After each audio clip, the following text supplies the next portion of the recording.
A verdade da fé, sem rodeios. Reflexões com Ricardo Gondim. Oséias 10, versículo 11. Jesus veio ao mundo. E uma das verdades que o cristianismo mais defendeu ao longo da história está numa expressão latina. Jesus foi vero homo, vero Deus. Em latim isso significa que ele foi completamente humano e completamente Deus. Ele não era parcialmente humano e parcialmente Deus. Isso aqui é um paradoxo. São verdades que às vezes não combinam. O paradoxo é uma verdade que não tem uma lógica interna que se explique. Isso é um paradoxo. E o paradoxo maior do cristianismo é que o nosso Salvador, ele era homem e Deus. Ora, é uma contradição de termos aparente, porque se é homem não é Deus, se é Deus não é homem. Então Jesus era ao mesmo tempo um Deus que se fez homem, Deus que se fez homem, e ao mesmo tempo é um homem que encarna Deus. Por isso que quando ele esteve aqui na terra, ele chora, como ele chorou diante do túmulo do seu amigo, e diz: eu sou a ressurreição e a vida. Quando esteve aqui na terra, ele anda por cima das águas e ao mesmo tempo se cansa da jornada e dorme de exaustão. É um homem que se deixa acariciar por uma mulher de reputação duvidosa e que lhe enxuga os pés com seus cabelos e ao mesmo tempo diz a essa própria mulher: não me toque, não chegue perto de mim e não me retenha. Então, o que é a verdade da Bíblia? A verdade da Bíblia é que Deus nos visitou com um amor que é belo, um amor bonito, que se encarna numa pessoa. Então, quando nós falamos do amor de Deus, nós não estamos falando de um conceito. Nós não estamos especulando sobre a palavra amor e as suas implicações filosóficas. Nós estamos falando de uma pessoa. O amor de Deus se encarna em Cristo. Deus se faz gente para habitar no meio de gente. Então esse amor de Deus é um amor que nos prende e é um amor que nos liberta ao mesmo tempo. Conhecer a Cristo é se escravizar, porque nós o chamamos de Senhor, mas é ao mesmo tempo se libertar, porque ele diz que quem o encontra, entra e sai e acha pastagem. Quem encontra Cristo, encontra um amor que é forte, que é viril, porque vira a mesa do cambista, que perturba a ordem, mas ao mesmo tempo é um amor terno, é um amor extremamente paciente. Então, quando Tomé o encontra de verdade, quando Tomé encontra ele de verdade, Tomé diz assim: tu és o meu Senhor e o meu Deus. Quando um rapaz percebe quem ele é, diz: tu és um bom mestre, quando Maria Madalena o vê ressuscitado, o chama de Rabone, o chama de Rabi, de mestre. Quando Nicodemos, que é fariseu e um dos príncipes da sinagoga, tem percepção de quem ele é, diz: tu és profeta vindo da parte de Deus. Quando um cego que estava na beira do caminho esperando que algo acontecesse com a sua vida, ouve que ele vai passar, grita a todos os pulmões: filho de Davi, filho de Davi, filho de Davi. Então ele é um homem que vem e diz que ele tem pão para dar, ele é o pão da vida, mas ele tem fome. Vejam, a história da Bíblia com Jesus é a história da salvação. É a história de salvação. Ele veio para salvar. Encarna, vive toda essa ambiguidade, transparece todo esse paradoxo. Para quê? Para vir salvar e buscar o que havia se perdido. Então, se você disser assim, e por que Jesus veio? Ele veio para salvar. Mas aí tem uma outra pergunta. E a pergunta é a seguinte: salvar do quê? Eu preciso ser salvo de quê?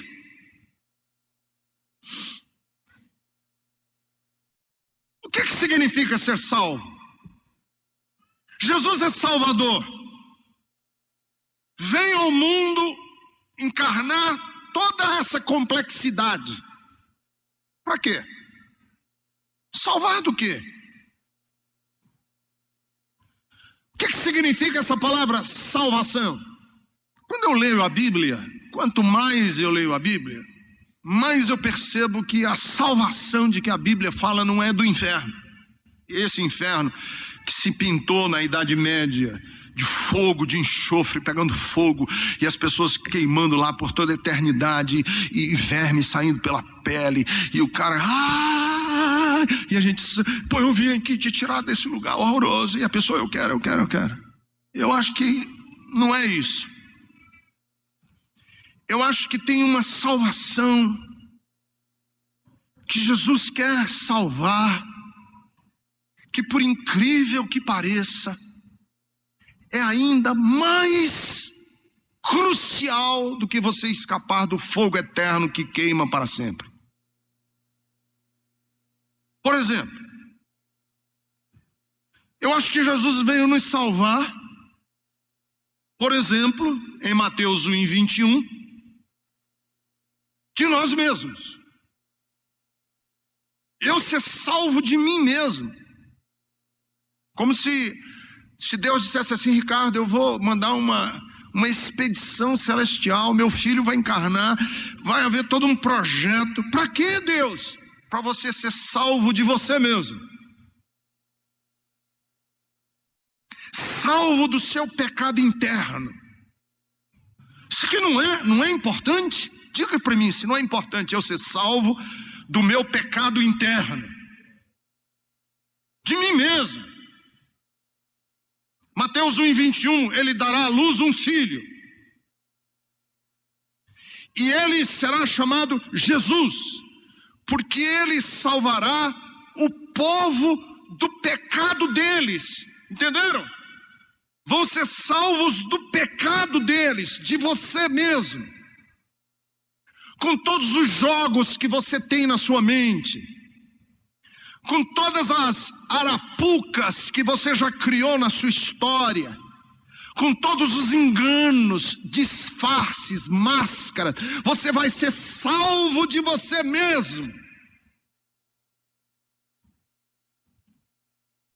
Salvar do que, pastor Ricardo? Salvar-se de um sistema,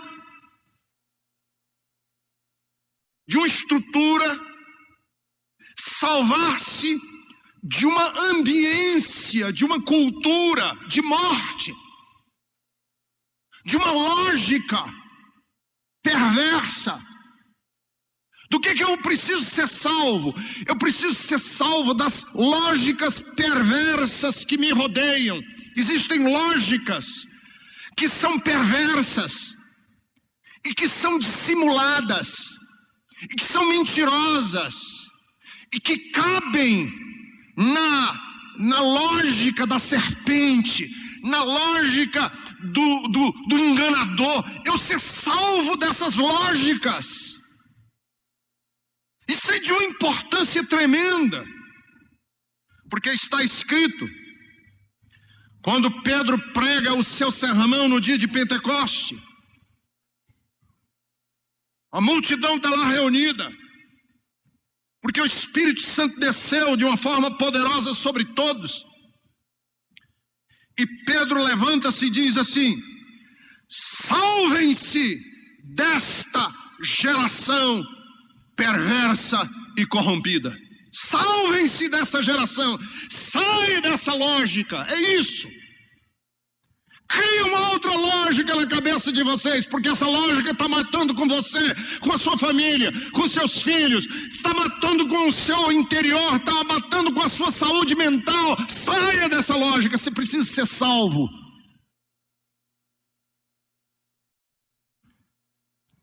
Passe do juízo. Do que eu preciso ser salvo, pastor? Da indignação, da ira, do ódio de Deus. Porque Deus tem um ódio, uma ira, uma indignação, um juízo sobre todos os sistemas que matam, que destroem, que roubam a vida dos filhos que Ele ama. Você precisa ser salvo para não estar dentro da lógica para a qual Deus tem indignação. Eu quero sair daí. Eu quero sair de dentro desse juízo, que é o juízo de Deus, que Deus não concorda. Deus nunca concordaria com nada. Deus não vai concordar nunca com coisa alguma que seja antivida. Nunca Deus vai sorrir para patifaria, canalice, maldade, impiedade.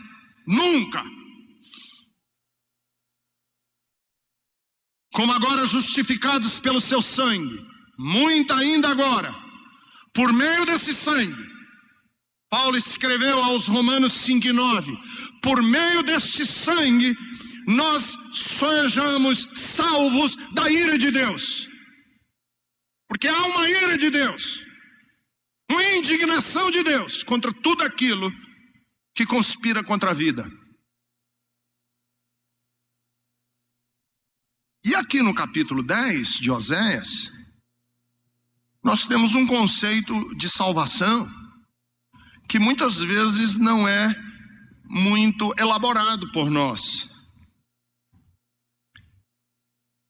E aí Israel precisa ser salvo. E Deus está mandando o profeta Oséias para salvar Israel. Porque Israel está ladeira abaixo, em franca decadência. Israel está se esfarelando.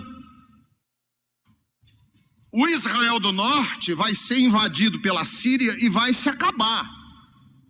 Eles vão ser arrasados, vai deixar de existir. E o Israel do sul vai ser invadido pela Babilônia e eles vão ficar cativos durante 70 anos. Destruídos quase que totalmente como povo. Inclusive todo o sistema de tribos de Israel, depois disso aqui, acaba-se. Tanto que se você perguntar hoje a um judeu de que tribo ele é, ele nem sabe mais. Acabou. Que antigamente era da tribo de Levi, da tribo de Zebulon, da tribo de Naftali, da tribo de Judá. Hoje não. Acabou. Foram arrasados. Desde essa época aqui.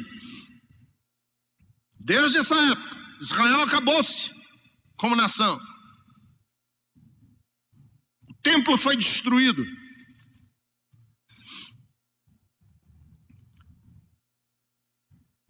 E Deus manda o profeta Oséias dizer o seguinte: vocês precisam ser salvos. Mas vejam, não é salvar no sentido de vocês vão para o inferno queimar eternamente no fogo de enxofre, que vai queimar durante 1 trilhão e zilhões de anos. Não é isso. Tem uma outra salvação. Essa salvação é que vocês precisam ser salvos agora. Essa é importante. Qual é? Vamos, vocês estão com a Bíblia aberta? Capítulo 10. Versículo 11.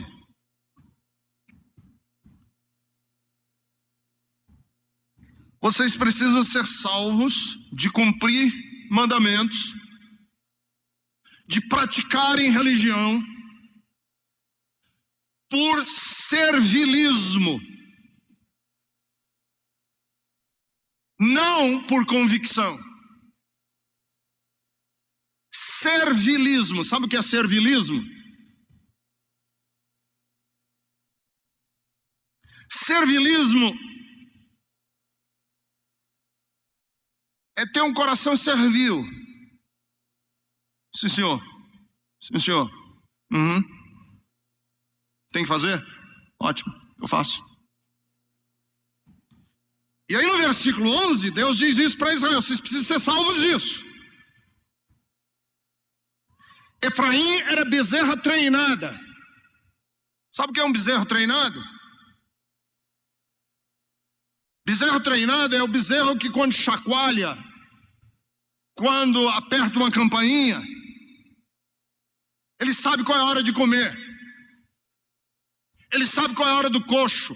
Ele sabe qual é a hora da teta da vaca. Ele sabe. É um bezerro treinado.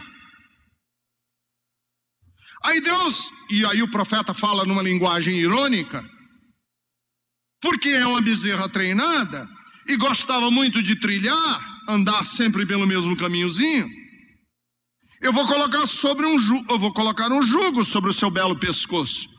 O que você merece é isso, jugo. Porque bezerro treinado, qual é o ornamento que eu tenho que colocar nele? Um jugo. É o que você merece, querido, jugo. Porque tudo que você conseguiu foi ser bezerro treinado. Você precisa ser liberto disso.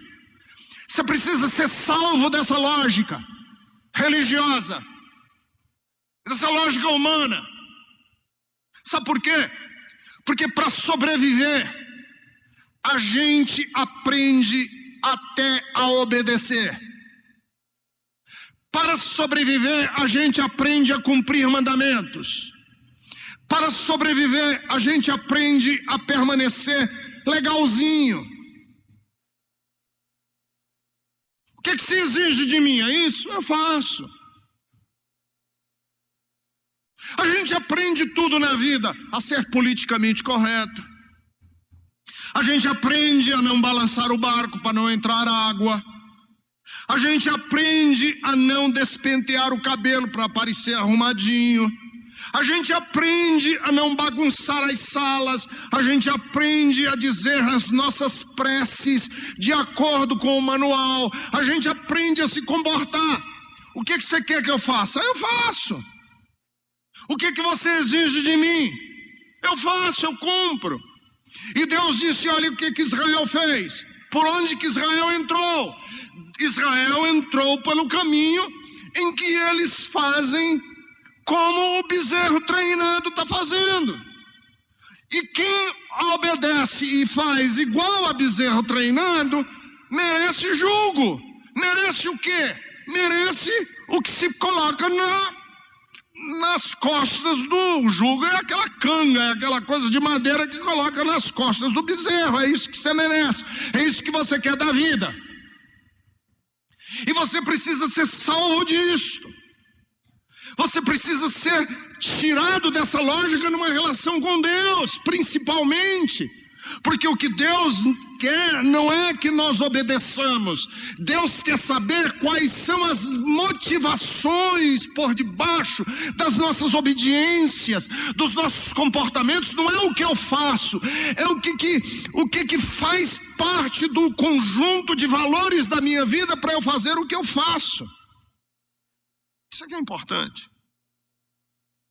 Eu preciso ser salvo de ser animal treinado.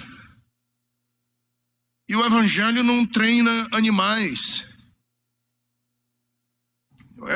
Nós não estamos aqui para formar uma igreja de foca que equilibra a bola no nariz, de elefante que anda em 2 patas. Isso você treina.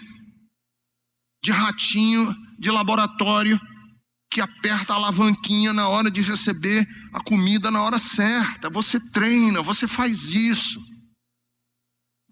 E de repente é assim que a gente está numa relação com Deus. E Deus diz: você precisa ser salvo disso. Você precisa criar uma relação com Deus que seja diferente. Ser salvo de compreender Deus como adestrador de bezerros. Mas tinha uma outra dimensão de salvação, que é decorrente da primeira, aqui no texto. Conduzirei Efraim, Judá terá que arar, Jacó fará sulcos no solo. E aí o versículo 12, Deus diz assim: e semeiam a retidão para si. Semeiam retidão para si. O que significa isso? Retidar é semear retidão para si. Semear retidão para si. O que vocês acham? Eu vou ser bom, ser reto. Mas isso beneficia a mim. Qual é a virtude nisso? Eu vou levar vantagem, é bom. Fazer o bem, quando o bem traz algum benefício para mim. A prática da virtude está sempre associada a benefícios que eu vou ter. Vai me beneficiar. E Deus diz lá para Israel: você precisa ser salvo dessa lógica. De tudo que você faz, em última análise, é para o seu próprio bem.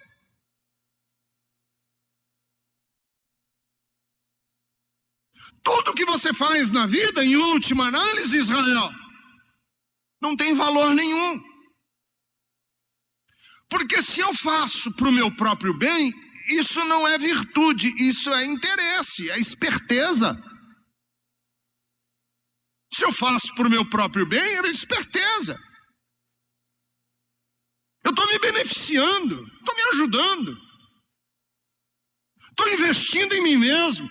O belo da virtude, eu li uma frase há alguns dias que eu achei fenomenal, falando sobre o que é ser altruísta, o que é ser amoroso.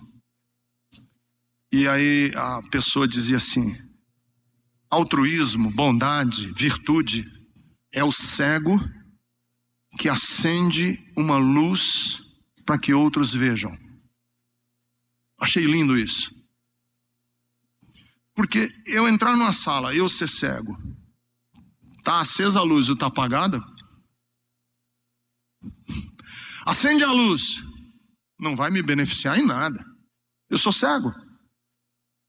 Mas eu entrar cego numa sala e me preocupar em acender a luz para que outros se beneficiem, aí é a virtude. Aí é a virtude. Dar o dízimo, que é uma coisa que todo pastor fala. Porque Deus vai abençoar a minha casa e o meu celeiro. Legal, cara. Gostei. Vou dar. Olha, se eu semear 1, Deus dá 100. Você seria burro se você não desse. Não há virtude nenhuma nisso.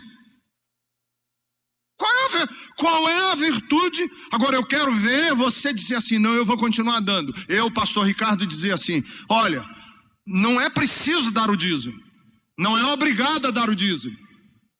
Nem você fica rico e nem você vai ficar pobre. E nem tem maldição e nem Deus abre porta de coisa nenhuma e nem fecha porta.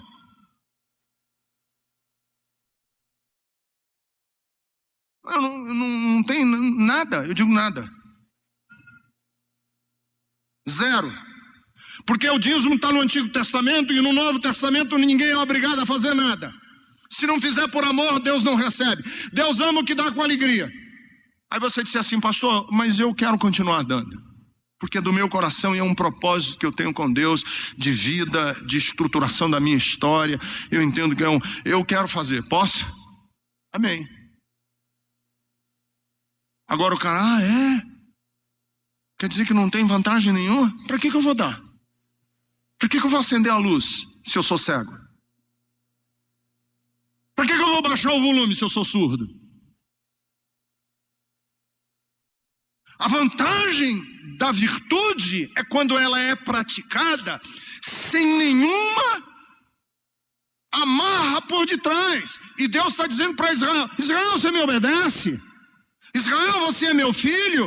Porque você está com medo do inferno, você está com medo de maldição, você tem medo de lagarta, você tem medo de gafanhoto, você tem medo de bicho, de vampiro à noite. Aí você vem me servir. Você tem medo da vida, você tem medo de sofrer consequências por andar longe de mim. Aí você vem. Mas isso que você está fazendo não é outra coisa do que semear retidão para si. O que você está fazendo não é outra coisa do que semear retidão para você mesmo. E aí o cristianismo se torna uma autoajuda. É uma autoajuda. Venha, faça, que vai ser bem para você, para sua casa. É uma autoajuda. É uma laí-ribeirização do evangelho. É uma neurolinguística polida. Ser cristão. Você precisa ser salvo dessa lógica, porque a lógica de Jesus é o quê? É amar quem não merece. E o Martin Buber diz assim, quem ama o semelhante, não ama. Porque o semelhante se parece comigo. E se eu amo alguém parecido comigo, eu não estou amando ninguém, eu estou amando a mim mesmo, ele se parece comigo. Amar de verdade é amar o diferente, o outro. O que não pode pagar de volta. E aí Jesus diz assim, quando você fizer uma festa, chama para sua festa aquele que não pode pagar de volta. Por que fazer uma festa com gente que pode pagar de volta? Qual foi a virtude disso? Amar quem lhe faz bem, qual é a virtude disso? Virtude é você fazer com quem não vai nunca nem dizer muito obrigado. E você estendeu a mão direita e a mão esquerda nem soube do que foi feito. Porque quem quiser ganhar, perde. E quem perder, ganha. Essa é a lógica do reino. E nós precisamos ser salvos daquela outra lógica. Que faz uma religião que se beneficia. Que traz proveito próprio.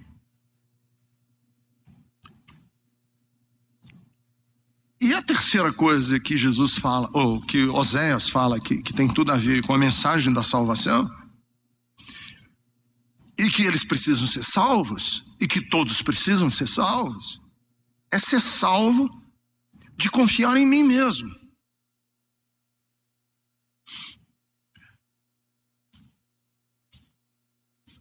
Porque no versículo 13, o profeta acusa Israel dizendo o seguinte: vocês plantaram a impiedade, colheram o mal, comeram o fruto do engano.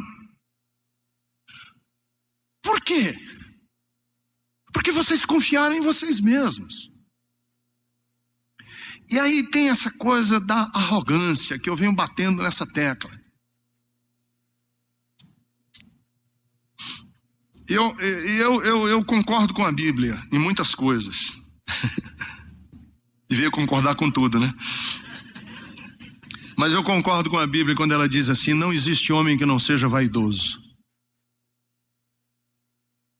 Eu concordo.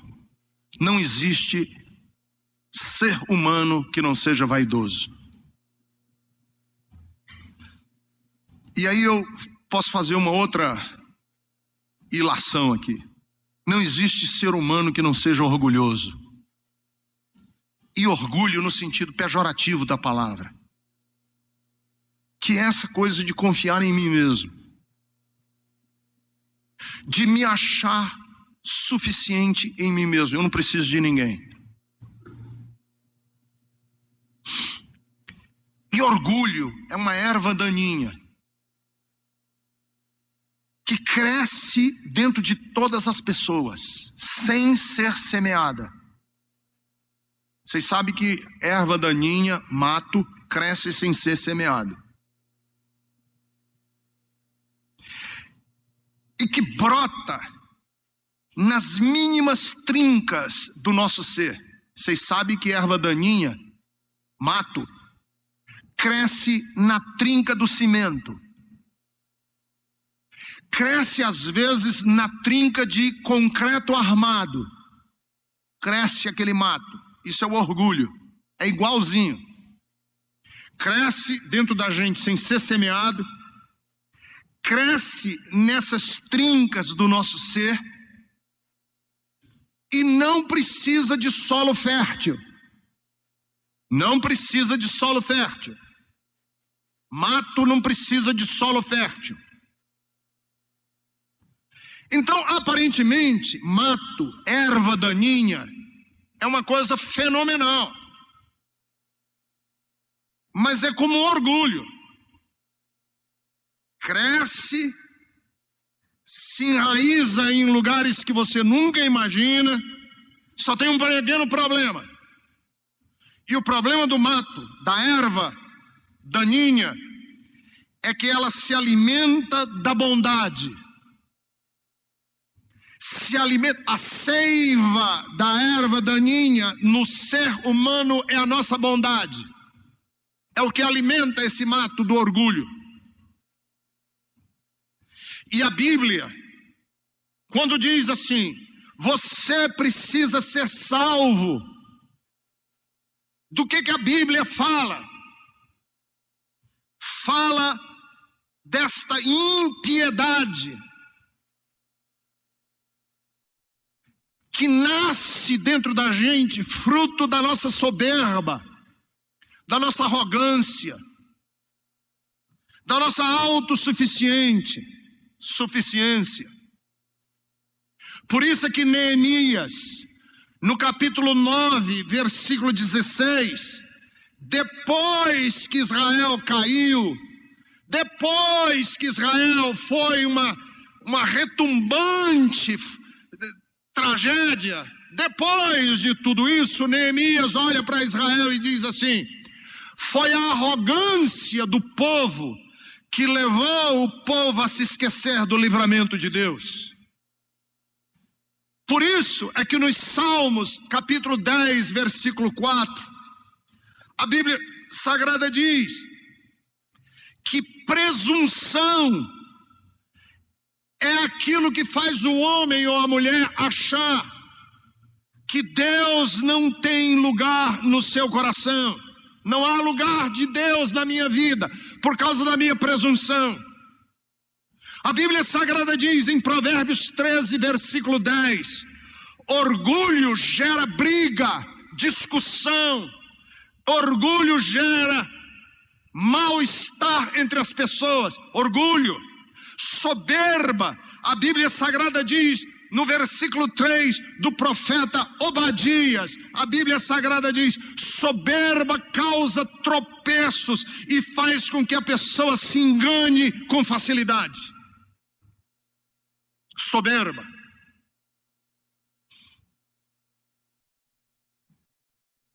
Então, o que é a mensagem do Evangelho?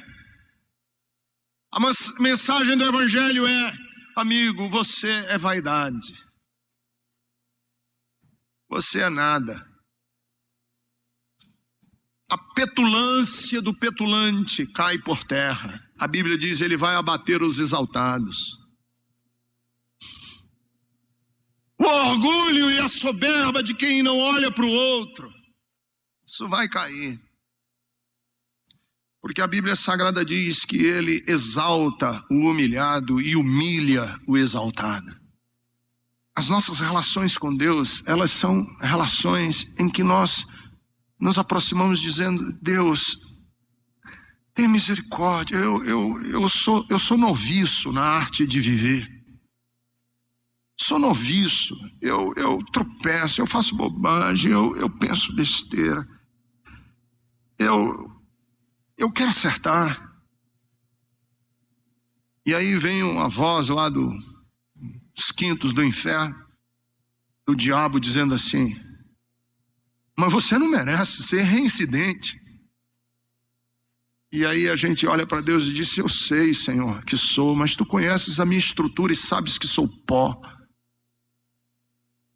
Me ajuda, porque eu tenho misericórdia de mim. E aí é que nós conhecemos esse Salvador amado. Por que ele é Salvador? Porque nós nos perdemos com facilidade. Por que nós precisamos de Jesus como um exemplo? Porque nós sempre nos espelhamos em quem nós admiramos. Por que nós precisamos de Jesus como nosso mestre? Porque nós precisamos nos organizar. E precisamos de alguém que tenha vivido aqui na terra, que se organizou e diga para nós como é que nós nos organizamos. Jesus é amigo. Por que ele é amigo? Porque nenhum de nós sobreviveríamos se nós não achássemos e encontrássemos alguém que nos ouvisse, alguém que nos escutasse quando a gente precisasse derramar a nossa alma e o nosso coração. Alguém que se chama de franco, honesto demais, facilmente pode descambar para se tornar uma pessoa sem tato e cruel. Isso é verdade. Na vida, pessoas que dizem assim: eu sou franco, eu sou honesto, eu sou sincero. Pois isso, para descambar, para se tornar uma pessoa sem tato, uma pessoa cruel, é daqui para ali. Uma pessoa que se orgulha de ter tato. Eu sou uma pessoa muito cuidadosa, tenho muito tato. Você corre o risco de se tornar uma pessoa evasiva, dissimulada até. Uma pessoa que diz assim: eu sou uma pessoa de convicções firmes. Facilmente você pode se tornar uma pessoa intolerante, chata. Uma pessoa que diz assim: não, eu sou comedido, equilibrado. Você pode se tornar uma pessoa facilmente manipulável e fraca. Veja, lealdade pode levar ao fanatismo. Cuidado pode nos levar à covardia. Liberdade pode descambar em licenciosidade. Autoestima pode virar arrogância.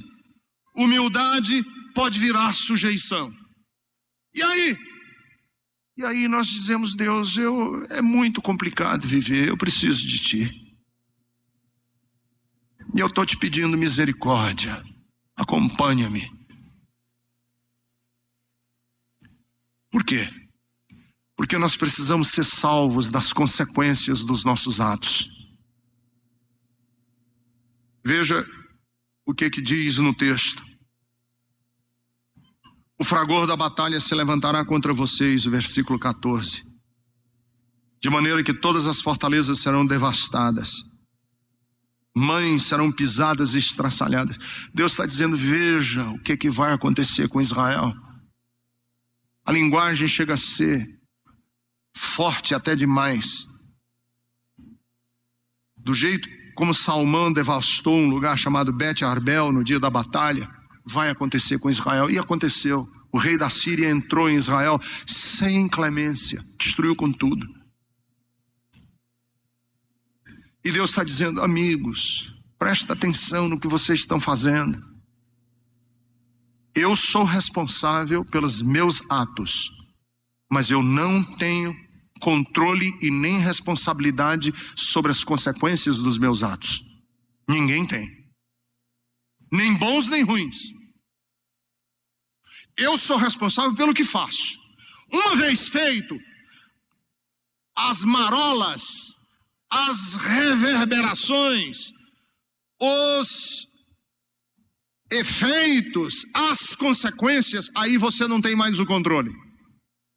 Ninguém tem. Do que você faz, não.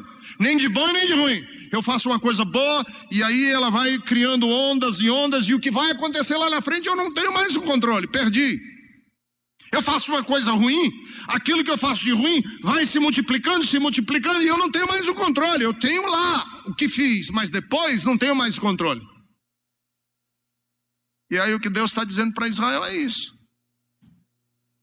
Por isso é que eu não me conformo, querido, com quem joga lixo por cima do muro. Eu já morei numa casa que era num bairro mais distante, assim, de fronteira, e tinha um terreno muito grande, baldio, nos fundos do quintal da nossa casa. Um dia eu resolvi olhar por cima do muro. A gente fez um muro muito alto, que era perigoso, que era um lugar descampado, e aí eu mandei subir o muro muito alto. Eu falei, eu encolhei por cima do muro, vou olhar. Peguei uma escada, subi no muro, olhei. Quando eu olhei do outro lado, eu tomei um susto. Os vizinhos jogavam lixo por cima do muro. E estava lotado de lixo, rato, cachorro, um lixão. Falei, mas que burrice. Porque você pensa que um muro separa, mas não separa. Você está dando um tiro no pé. Eu não me conformo. Não me conformo com quem não pensa no amanhã. Não pensa no amanhã no que tange a sua saúde, nas consequências das decisões que você está tomando hoje. Você precisa ser salvo desse imediatismo, que é o que Paulo, lá no Novo Testamento, diz, que é a lógica do homem e da mulher que só pensam no hoje. Comamos e bebamos porque amanhã morreremos. É a fábula do javali e do corvo. O porco, o javali, né, o porco do mato, estava comendo as pinhas que caíam do pinheiro. E o corvo de cima olhando. E o javali comeu as pinhas. E insatisfeito com as pinhas que tinham caído, ele começou a roer a raiz da árvore. E comer a raiz da árvore. E o corvo gritou lá de cima, ai, cara, você está ficando louco? Quando você come a raiz da árvore, semana que vem não tem mais pinha. Você está matando a árvore e eu não tenho onde ficar aqui em cima. E o javali disse, e eu com isso? Eu estou morrendo de fome hoje. E eu com isso? Eu estou morrendo de fome hoje. Amanhã, que é a devastação da Amazônia. Eu acho que as futuras gerações, os nossos bisnetos, vão perguntar um dia, que cabeça de javali tinham os nossos trisavós que destruíram com o planeta Terra porque eles estavam com fome. Que cabeça eles tinham? Que é a estupidez de quem coloca o esgoto da sua casa no rio Tietê. Que cabeça o cara tem? Que é a cabeça da pessoa que não cuida do seu próprio organismo, do seu corpo, o que come. Como essa coisa. Eu vejo uma pessoa fumando, eu morro de pena. Eu morro de pena de uma pessoa que fuma. Porque ele não está pensando. Ele está dizendo assim, eu estou com vontade hoje e pronto. Ser livre para vivermos uma vida consciente dos nossos atos, do que semeamos. Semearmos coisas boas, bonitas, porque eu vou perder o controle daquilo que semeei, e uma vez perdido o controle daquilo que semeei, coisas bonitas vão acontecer. Por isso eu tenho que ter o máximo de cuidado com o que estou plantando e semeando na minha vida, porque o que o homem plantar, certamente isto ele colherá. E é aqui nesse livro aqui do profeta Oséias que está um ditado que se tornou até ditado popular brasileiro, mas está aqui na Bíblia: quem planta vento, colhe tempestade. E é isso, nós sermos salvos. Você precisa dessa salvação.